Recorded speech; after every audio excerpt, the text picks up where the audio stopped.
ప్రధానమంత్రి నరేంద్ర మోదీ విశాఖ పర్యటనలో నారా లోకేష్ పై ప్రత్యేక అభిమానం చూపించడం హాట్ టాపిక్ గా మారింది. ఏయూ ఇంజనీరింగ్ కాలేజ్ మైదానంలో జరిగిన బహిరంగ సభకు హాజరయ్యారు. వేదికపై ఉన్నవారంతా మాట్లాడారు. స్టేజ్ దిగి వెళ్లిపోయే ముందు ప్రధాని మోదీ వేదికపై ఉన్నవారి దగ్గరకు వచ్చి నమస్కారం పెట్టారు. తొలుత పవన్ కళ్యాణ్, ఆ తర్వాత లోకేష్, అనిత ఇలా అందరికీ నమస్కారం చేశారు. మంత్రి లోకేష్ వద్ద ఆగారు ప్రధాని మోదీ. వీరిద్దరి మధ్య ఆసక్తికరమైన సంభాషణ చోటు చేసుకుంది. నీ మీద ఫిర్యాదు వచ్చిందని లోకేష్ తో అన్నారు ప్రధాని. ఆ కంప్లైంట్ ఏంటో మీకు తెలుసు కదా అని పక్కనే ఉన్న చంద్రబాబు వైపు చూసి చమత్కరించారు. ప్రభుత్వం వచ్చి 6 నెలలు అయిందని, ఢిల్లీ వచ్చి కూడా తనను ఎందుకు కలవలేదని మోదీ అన్నారు. ఫ్యామిలీతో ఢిల్లీకి వచ్చి తనను కలువు అంటూ లోకేష్ భుజం తట్టారు. త్వరలో వచ్చి కలుస్తా సార్ అంటూ లోకేష్ రిప్లై ఇచ్చేశారు. ఇరువురు మధ్య సంభాషణను ఆసక్తిగా గమనించారు వేదిక పైన ఉన్న నేతలు.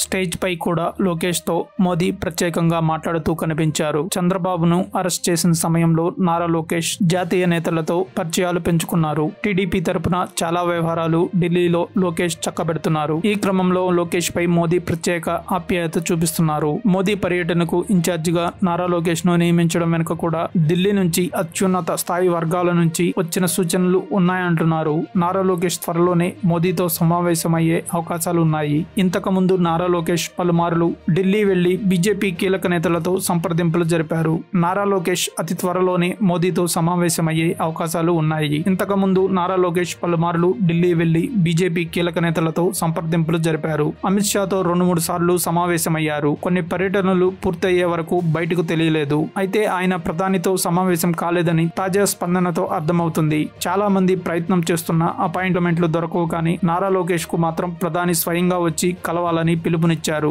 ప్రధాని మోదీ లోకేష్ ను ఢిల్లీకి రావాలని ఎందుకు కోరారు? ఏమైనా మతలబు ఉందా? ఎన్డీఏ కీలక మంత్రులు ఢిల్లీకి వెళ్లిన ప్రతిసారి ప్రధాని మోదీని కలిసిన సందర్భాలున్నాయి. లోకేష్ ఇప్పటి వరకు సమావేశం కాలేదని పిలిచినట్టు తెలుస్తుంది.